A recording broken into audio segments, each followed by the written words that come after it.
transgender athletes may have to compete with their biological sex under Tories' proposed shake-up of the Equality Act, according to Kemi Badenoch. Now, to discuss this, I'm pleased to say we're joined by author and director of Sex Matters, Helen Joyce. Helen, thank you for coming on the show. Now, Kemi Badenoch is seeking to clarify the details of the Equality Act. Can you explain to people what precisely it is that Kemi Badenoch is proposing here? Sure. So the Equality Act is a wrap-up of over 100 different laws and pieces of precedent-setting court cases, and it includes all the anti-discrimination laws, basically in one big portmanteau. And there are 9 protected characteristics, of which one is sex. And that rolls in the Sex Discrimination Act, which is nearly 50 years old this year. And of course, at the time, what people meant by sex was sex, male and female. But in between that and the 2010 Equality Act, the Gender Recognition Act was passed, and that gave some people the right to go through a medicalised, supervised process and get a birth cert at the end of it that said the falsified sex for some legal purposes. And it just isn't clear whether the Equality Act is one of those legal purposes or not. In other words, whether when you're doing anti-discrimination law and equality law, you have to count a man with a piece of paper from the government saying he's a woman as a woman and vice versa, or do you count them as their actual sex? And this is definitely a muddle, and it's come to court several times in various ways in the intervening years, and it's actually heading to the Supreme Court later this year in a big case taken by a grassroots group in Scotland called For Women Scotland. So there's no question that it is a muddle. And what she said she would do is she would clarify it, and she would, if the Tories are re-elected, they would pass a very short law that would say, we really mean sex. So I think obviously fancied up in legal words. I think most people will understand that the GRC creates a kind of legal fiction, but what it doesn't do is literally turn a man into a woman or vice versa. And I think most people will have assumed that the word sex in the Equality Act clearly means biological sex. But why is it that so many people are confused about that? I mean, lawyers are confused because lawyers seem to think that words make reality, and the Gender Recognition Act has this line in it that says for all purposes. And now, obviously, they mean for all legal purposes, and that's been clarified since. But lawyers seem to think that really there was some way in which a piece of paper could change sex. I don't mean all lawyers. I mean, they're not very sensible ones. But on top of that, there's just been a really concerted lobbying effort to suggest that when people get a piece of paper saying that their sex has changed, their sex actually has changed. And beyond that, to say that when people just claim their sex has changed, it actually has. So if you listen to the trans lobby, they'll tell you that it's just mere gender self-identification that changes people's sex, that as soon as a man just says in some magical act of transubstantiation, I am a woman now, he must count as a woman, and that those of us who think otherwise are bigoted. So perhaps you can explain why this matters so much. Why is it the case that we need this clarification?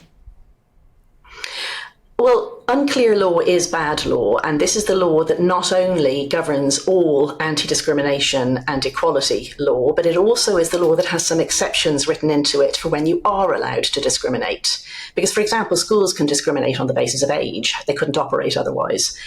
And there's very ordinary sex discrimination that happens all the time around us whenever you have a single-sex service. So every time you put up the male and female signs outside toilets, you're committing sex discrimination, but it's lawful sex discrimination because it's needed. It's just a part of operating an ordinary life. And if you aren't able to say accurately what sex means, then it's not clear when you can do that sort of lawful and ordinary sex discrimination either.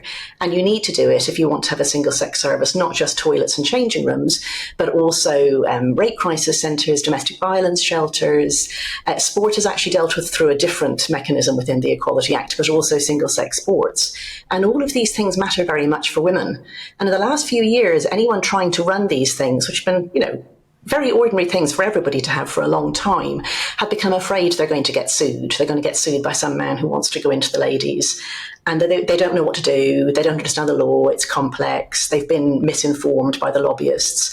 And basically, you just need to go back to clearly saying, when we say sex, we mean sex. It is lawful to run single-sex services. And by the way, this doesn't mean discriminating against trans people. There's a separate protected characteristic called gender reassignment. It means you're not allowed to harass them or discriminate against them at work or in the provision of services. It just isn't magic. It doesn't turn men into women. Now, you're talking about single-sex spaces such as changing rooms and rape crisis centres even. This is obviously the stakes are very, very high. So why is it that the former Tory MP Dehanna Davidson appeared on Newsnight to say that this was just a manufactured culture war by the Tories. Why is it that Alistair Campbell is tweeting out saying that none of this really matters? I mean, you can tell a lot by people when they say what doesn't matter and what's fringe and what's a distraction in politics. It always means that something else is centred and something else is important.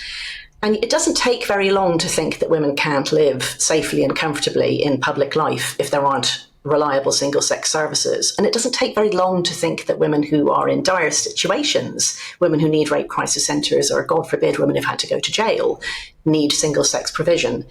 So somebody who says that that's not important or a distraction, I want to ask them, what do you think is important?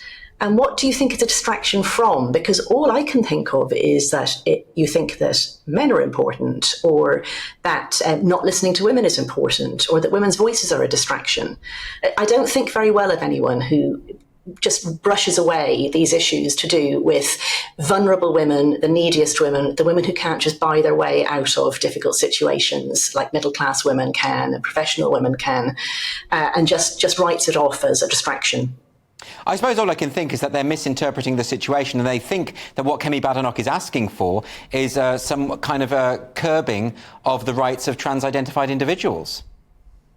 You really have to try in a very motivated way to hear what she said as meaning that. But I agree with you. I think there are people who are that motivated. What you're watching is the end result of a very long and very, very determined disinformation campaign. People who say that as soon as you say something like, look, male and female are really fixed categories and they are meaningful, they think you mean women must stay in the home, or women must be feminine, or all men are rapists. These are the things I hear all the time. I mean, I sometimes feel that when I'm moving and I'm speaking, my lips are moving and the words are coming out, but people are hearing something completely different. It's gone through some weird garbling machine, and out the other end is spewing nonsense. But yeah, I think it has to be that there's just been an awful lot of lies told by lobbyists for quite a long time. But thankfully, all of the arguments that you've made are very, very clearly outlined, firstly in your brilliant book, Trans, When Ideology Meets Reality, but also on the Sex Matters website. All of the details are there, aren't there?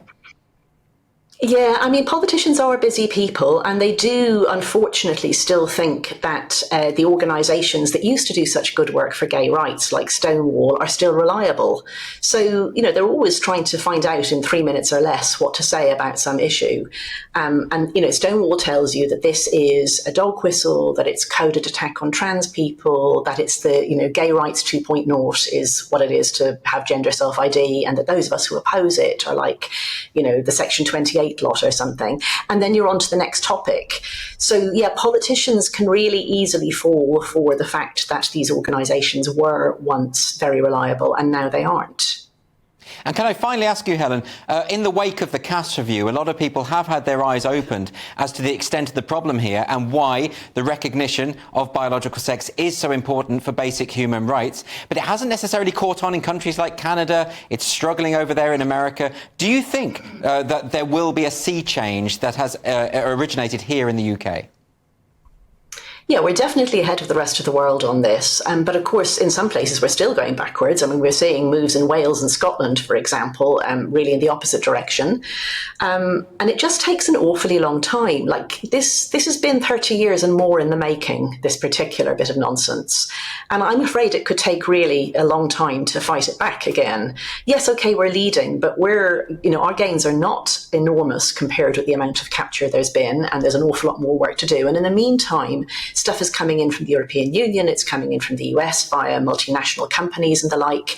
I think sea change is too optimistic, I'm afraid. I think we could be doing this really until retirement, yourself and myself, Andrew. Well, on that optimistic note, Helen Joyce, thanks so much for joining me. Sorry.